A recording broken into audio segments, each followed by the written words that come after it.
Guys, may good morning sa tanan na mga nakakita ni. Ako di ay ako pala ay namimili ng mga coins na ganyan. Yan ang mga old coins. Yan pala ay nasunog. Bali sinunog dahil sa nagsunog ng kalakal. Sa ano yan sa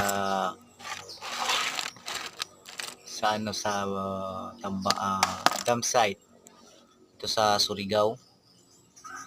Mga old coins. Nagbibinta rin ako.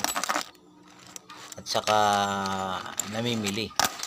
Pagka may nagustuhan akong mga rare na mga item, binibili ko. Binibinta ko lang rin, nagbibinta rin ako.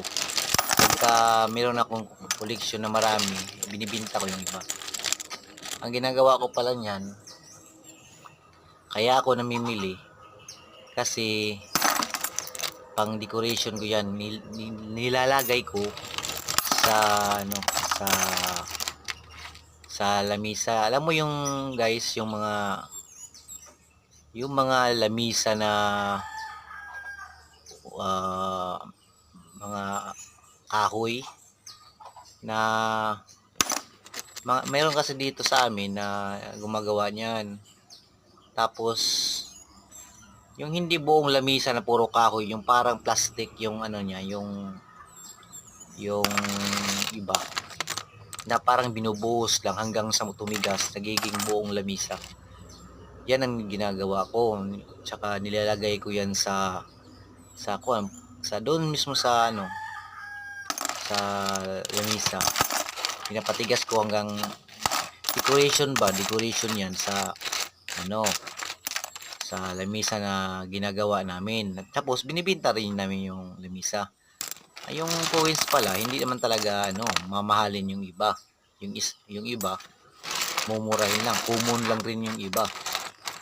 Pero at saka hindi naman talaga ako ang sa next video ipapaliwanag ko kung bakit ako namimili.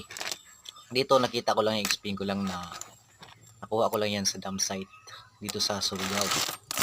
At saka sa gustong bumili, open rin ako. At saka namimili rin ako.